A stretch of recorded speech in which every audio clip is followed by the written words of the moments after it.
para você começar a construir o teu diferencial utilizando o Legal Operations, seja demonstrando a medição da eficiência da sua operação, os indicadores e os números, a forma como você quer contar essa história numa perspectiva de evolução de performance, você tem que começar. Começa no simples.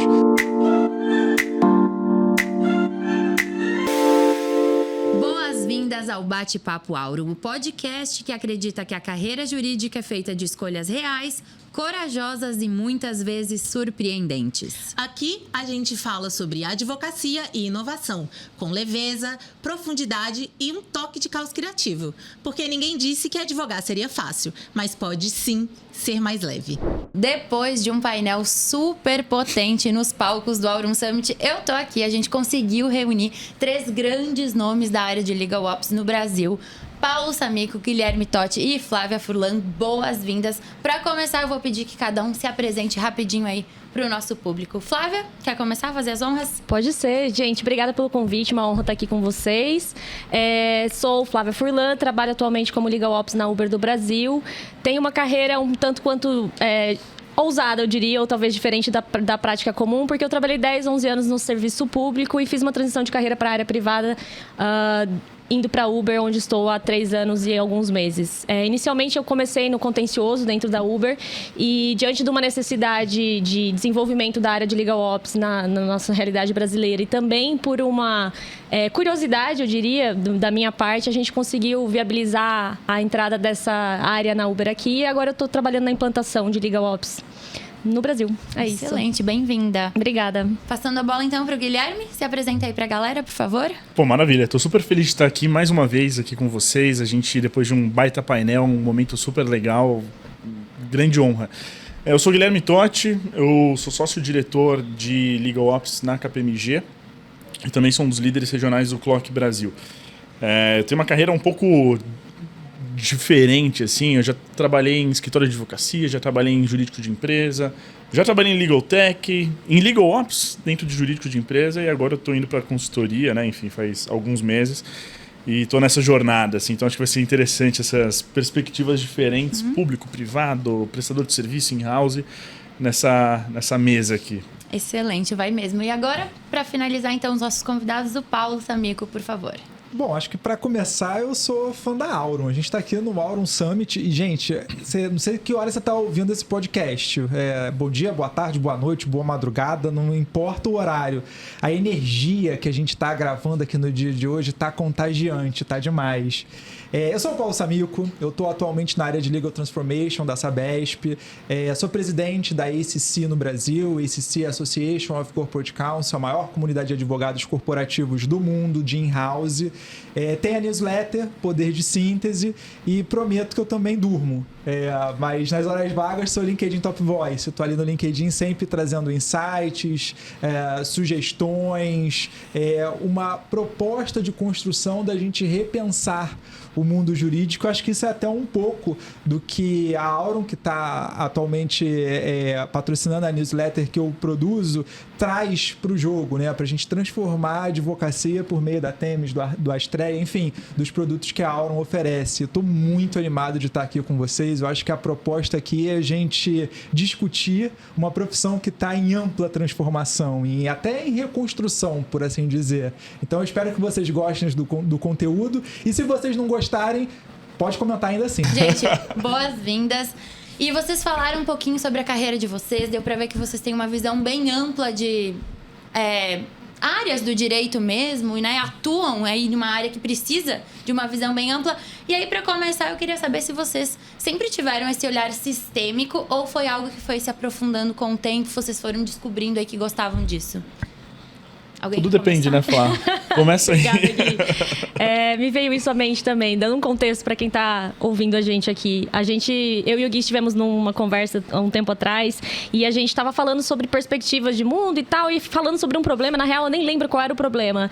Mas eu sei que naquele momento eu mandei um áudio e falei assim, Gui, mas tudo depende de como você vê as coisas, sabe? E aí ele me respondeu... Nossa, Flávia, lembrei de um dos livros preferidos que eu li na minha juventude, na minha infância, e que eu leio com recorrência, eu releio, porque cada vez que a gente lê, a gente tem uma perspectiva nova. Aí eu falei, o título do livro é exatamente essa frase, né? E a gente, naquele momento, se deu conta que a gente tem um livro em comum que a gente gosta muito, é um livro infanto-juvenil, tá? Então fica aqui a dica pra quem tá ouvindo a gente, tudo depende de como você vê as coisas. E naquele momento a gente se questionou, será que a gente tem essa forma de analisar as coisas e essa forma de analisar o direito ou onde a gente está envolvido no trabalho? Já porque desde os primórdios lá, desde a juventude, a gente já estava trabalhando no nosso mental de que a gente não tem um preto e branco sempre, existe uma zona cinzenta. Então eu costumo falar, né? O que veio antes? A história do ovo da galinha, a gente sempre vai estar na dúvida sobre isso, mas eu acho que a visão sistêmica, indo para sua pergunta, ela, no meu caso, sempre esteve dentro de mim, tanto que a gente falou sobre livros nesse dia. Esse livro, tudo depende de como você vê as coisas, um livro que eu li, eu acho que eu tinha 12 anos, e depois desse papo com o Gui, eu reli esse livro, mandei para ele várias prints depois do tipo, olha só essa passagem, gente, esse livro é muito bom. E eu tinha um livro que eu também tinha na minha juventude /infância, que eu gostava muito, que era o livro do Porquê. E eu acho que é uma característica de personalidade de gente curiosa, normalmente, as pessoas que têm a tendência a ver as coisas de uma forma mais sistêmica. Eu não acho que isso seja escrito na pedra no sentido de que não possa ser desenvolvido e que a gente não possa trabalhar isso diante das necessidades do mercado, do próprio trabalho que a gente está envolvido. Mas eu acho que às vezes já vem com um quesinho ali na personalidade da pessoa. No meu caso, eu diria que eu uni o útil ao agradável. Já era uma pessoa curiosa, que gostava de entender as coisas de uma forma mais ampla. Então, não isoladamente os processos, mas sim o sistema como um todo. E aí eu consegui estar... Eu não sei se eu fui me envolver nesse trabalho, porque eu já via dessa forma, o trabalho me trouxe e eu consegui aplicá-lo, mas eu consegui, então, encontrar uma área de atuação em que isso, de fato, é necessário. E esses dias eu comentei com alguém que eu falei... É incrível a sensação de saber que aquilo que eu gosto de fazer, que é a forma de analisar as coisas de maneira sistêmica, seja valorado de forma positiva com o que eu faço hoje. Não necessariamente foi sempre assim, né? A gente passa por bastante coisa na carreira e não necessariamente o que a gente é melhor é de fato o que a gente pode entregar naquele momento, que é necessário, né? Mas hoje eu tenho a alegria de dizer que Legal Ops, que é onde eu estou trabalhando hoje, de fato precisa que tenha um pouco de análise sistêmica e eu consigo usar essa expertise, eu diria. Excelente. Falei muito, né? Não, falou no tom, acho que construiu aí super. Mas e vocês dois? Eu adorei, assim, foi? acho que até puxando esse gancho da Flá, assim, curiosidade eu acho que é alguma coisa que você meio que nasce com ou sem, assim, dá pra ver muito claro, né, alguns perfis de algumas pessoas que elas estão satisfeitas do jeito que as coisas são, não tem muita curiosidade, não tem muito interesse em tentar dar um segundo passo e um pouco mais a fundo ali. Mas também, ao mesmo tempo, é algo que você consegue, de uma maneira, enfim, acho que mais intencional, desenvolver também. O ponto aqui não é só só ter a curiosidade por si só, entendeu? Por que o céu é azul e as coisas são do jeito que elas são, mas sim de pensar em como que você pode transformar as coisas que não fazem tanto sentido, né? Esse livro, Tudo Depende de Como Você Vê as Coisas, é interessante porque ele traz algumas reflexões sobre como, apesar de ser um livro, eu não entendo que seja infantil, cara, mas assim... Infanto-juvenil, mas apesar disso, é algo, assim, ele traz algumas reflexões de como você vai priorizar as coisas na sua vida, se você faz as tarefas mais recorrentes e maçantes, ou se você pensa no macro, se você vai ter ou não, uma coisa que eu sempre converso com o Samiko, conversas difíceis, né, com as pessoas, nas organizações. Então, assim, é um livro bastante interessante e é algo que eu sempre tento unir, assim, acho que sempre foi de uma maneira mais orgânica e hoje, como virou minha carreira, de uma maneira mais intencional, mas unir a curiosidade com a criatividade para pensar no final, que é uma das skills que eu mais valorizo, né, além dessas duas, que é a de resolução de problemas. O mercado jurídico tem muito problema, o mercado corporativo, né, por si só já tem. Então, como é que a gente consegue transformar e fazer a vida das pessoas que trabalham com a gente, que faz projeto com a gente, assim por diante, melhor?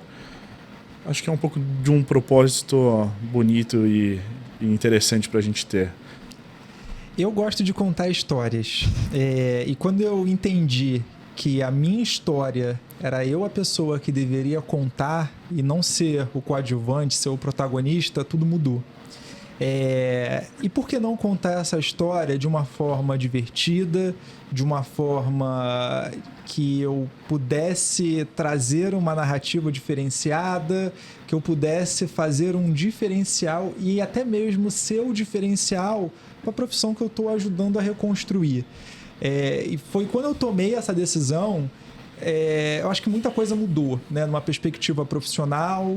Óbvio que os livros que lancei, a gente lançou aqui, eles ajudaram muito, mas eu acho que é você olhar no espelho e olhar o que você está fazendo com a sua vida, né? Porque os anos eles estão passando muito rápido. Vivemos numa sociedade altamente disruptiva.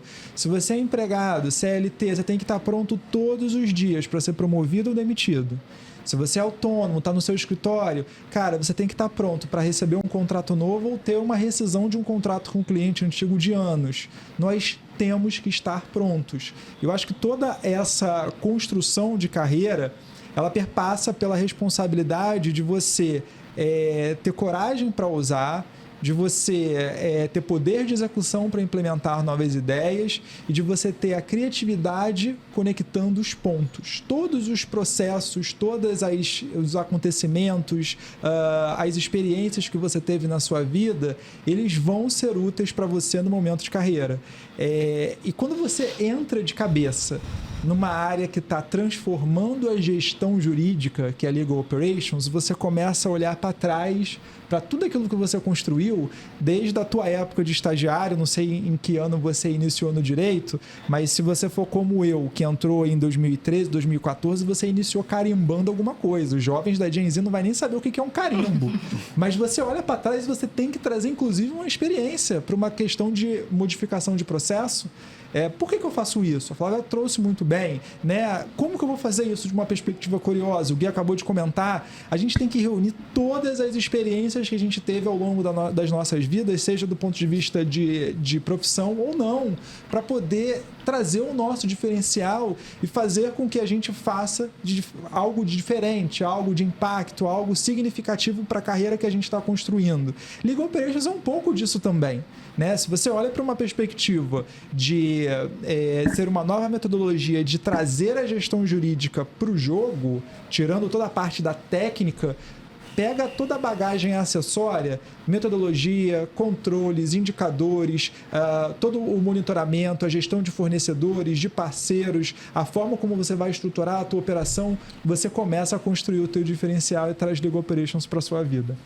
Ô Paulo, pegando esse gancho aí de quem está começando a construir, maturidade de negócio é chave para o Legal Ops, é chave. Então, quem está começando, como saber em que estágio está para saber, opa, eu consigo implementar aqui, não consigo?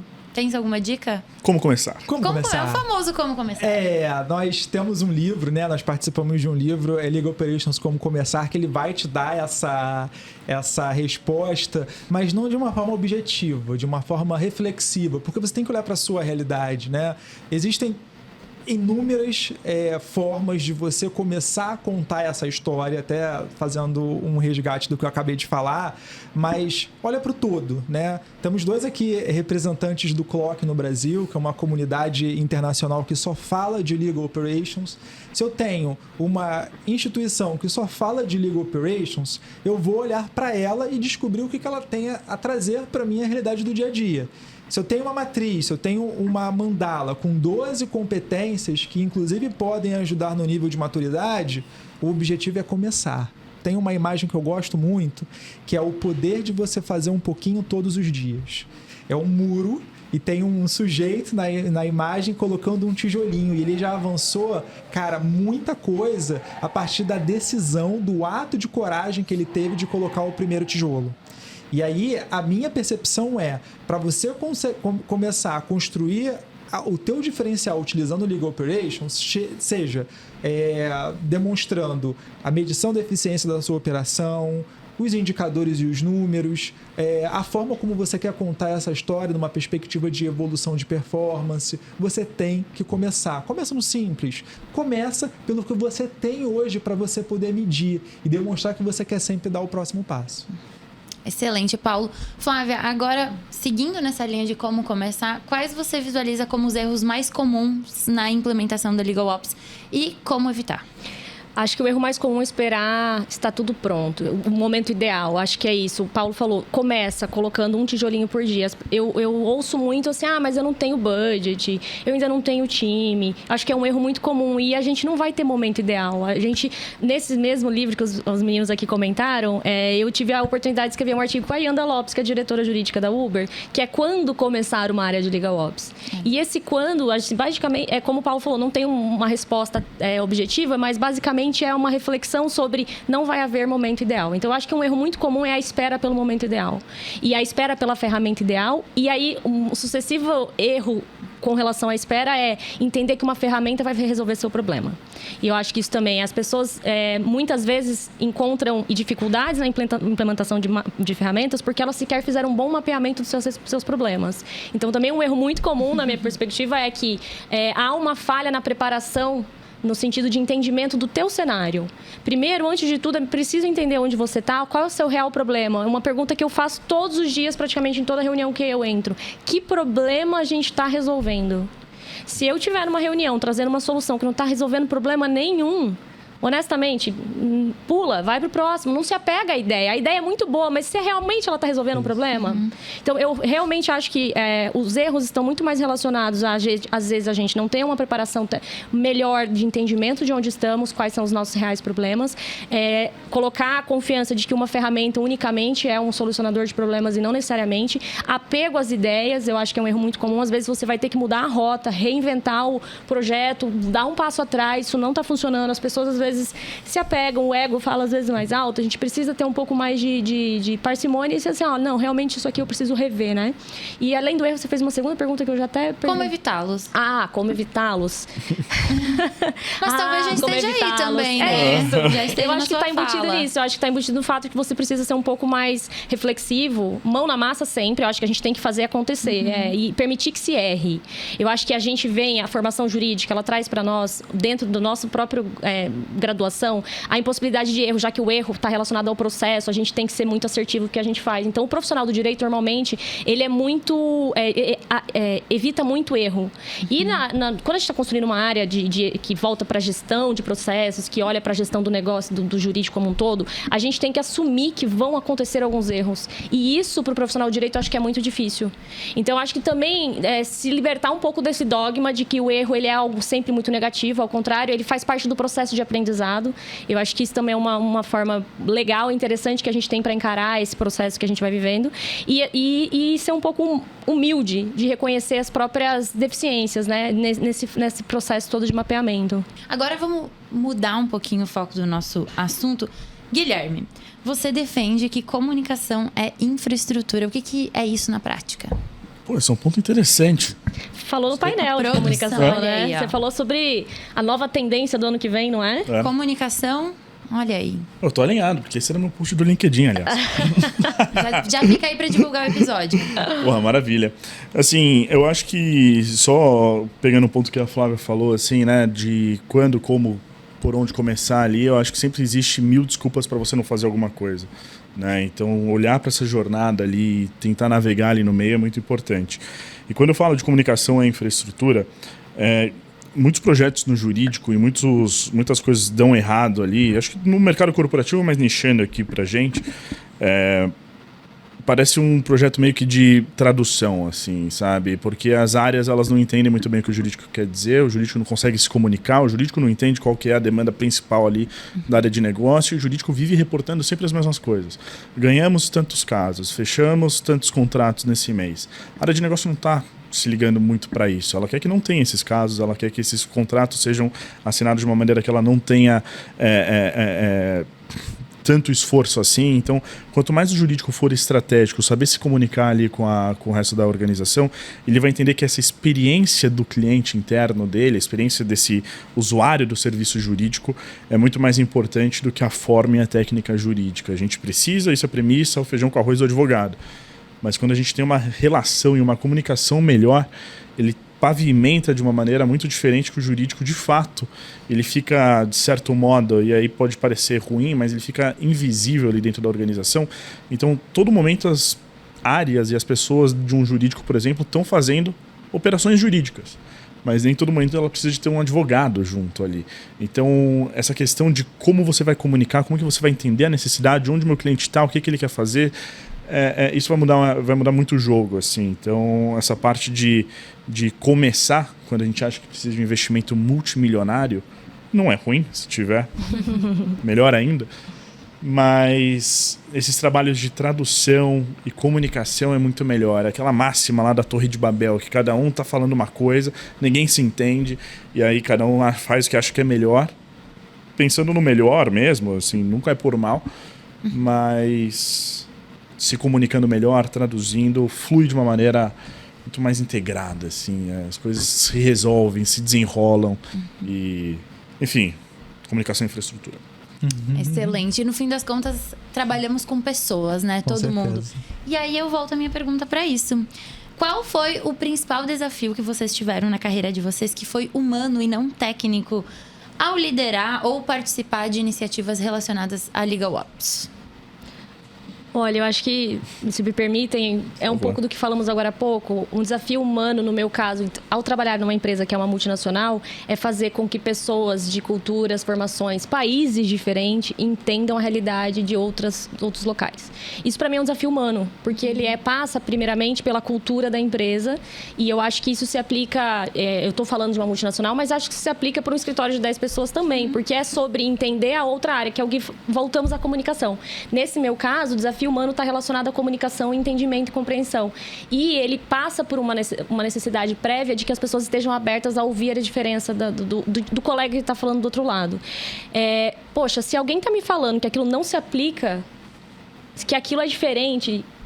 Baixa a guarda, tenta entender por que não se aplica, por que não, o que eu não estou entendendo, e voltamos à comunicação. Será que é porque a linguagem que eu estou usando ela é incapaz de levar a informação que eu quero levar? Ou será que, de fato, aquilo não é aplicável, né? Então, para mim, o maior desafio na área de Legal Ops até agora, relacionado a pessoas, está embutido nessa macro cultural de fazer as pessoas entenderem as nuances de um país diferente, de uma língua diferente, ou de um jurídico propriamente dito, falando com relação ao business, né? Se a gente está falando assim, o business não entende o jurídico não entende o business. Eu iria por essa vertente. Excelente. Vocês têm algo a complementar, algo diferente? Paulo, Guilherme? Eu acho que a gente foca, às vezes, muito nas diferenças, mas a gente não lembra de destacar aquilo que nos une. Seja você em escritório ou você em empresa, olha para o objetivo em comum. É aquilo que a Flavinha falou. As diferenças elas precisam ser conversadas, muitas vezes negociadas, porque elas precisam ser aceitas em alguma medida, mas nunca se esqueça de olhar aquilo que te une ao objetivo final.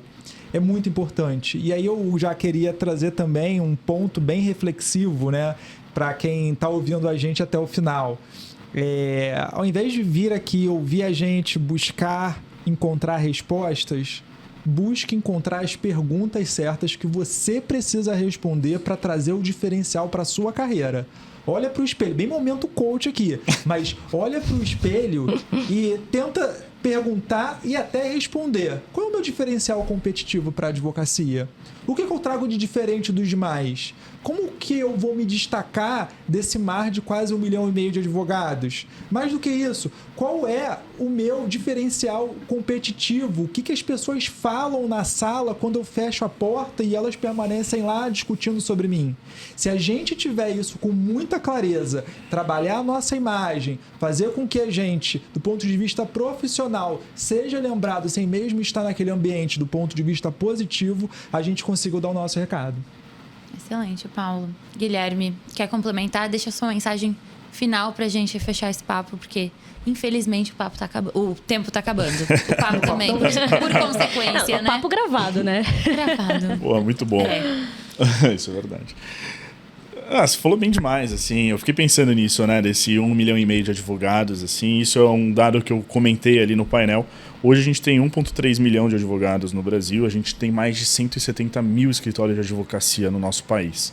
Tá? E a gente começa a analisar, enfim, daí o resto é estimativa, que tem quase 3 milhões de bacharéis em direito sem OAB. A gente está nesse mercado que o direito cada vez, enfim, é um judiciário, inclusive, que cresce 10% todo ano em termos de volume processual. A gente está num momento que qualquer oportunidade de eficiência como um diferencial competitivo vale a pena, vale testar. Vale a pena você começar. Vale a pena você começar sem budget, com ou sem budget, enfim. Isso é muito importante. Se você não estiver fazendo isso, provavelmente outros escritórios, outros jurídicos estarão fazendo. E no momento que a gente está, o mercado nunca é fácil. Às vezes a gente fala, 2025 não está assim, 2024, 2025... Enfim, a gente sempre está olhando custo na vírgula, a gente sempre está olhando potenciais de eficiência, potenciais de transformação do nosso mercado. Então, quando a gente fala de Legal Ops, a gente fala de inovação, fala de tecnologia com propósito aqui. Além de transformar a vida e a carreira das pessoas que fazem isso, mas é também para transformar as organizações e cada vez mais a gente conseguir fazer mais com menos, que esse é um desafio recorrente. Então, não é uma inovação porque a gente quer ser cool e a gente é descolado fazendo inovação. Não é sobre isso. Esse que é o ponto. Então, acho que uma mensagem final aqui, depois de um belo speech do Samico e da Flávia, acho que é esse meus 2 cents aqui. Excelente. Não, muitas 3 cents. muitas 50 contribuições. Pessoal, muito obrigada pela participação de A gente vocês. agradece. Muito obrigado. E pra você que nos acompanhou até aqui, compartilhe esse episódio com quem você acha que precisa saber um pouquinho mais sobre Legal Ops, pegar as dicas aqui desse trio que foi incrível. Muito obrigada pela participação novamente. Segue a gente nas redes sociais, @aurum.br no Instagram e @aurumbr no TikTok. E até o próximo episódio. Tchau, tchau!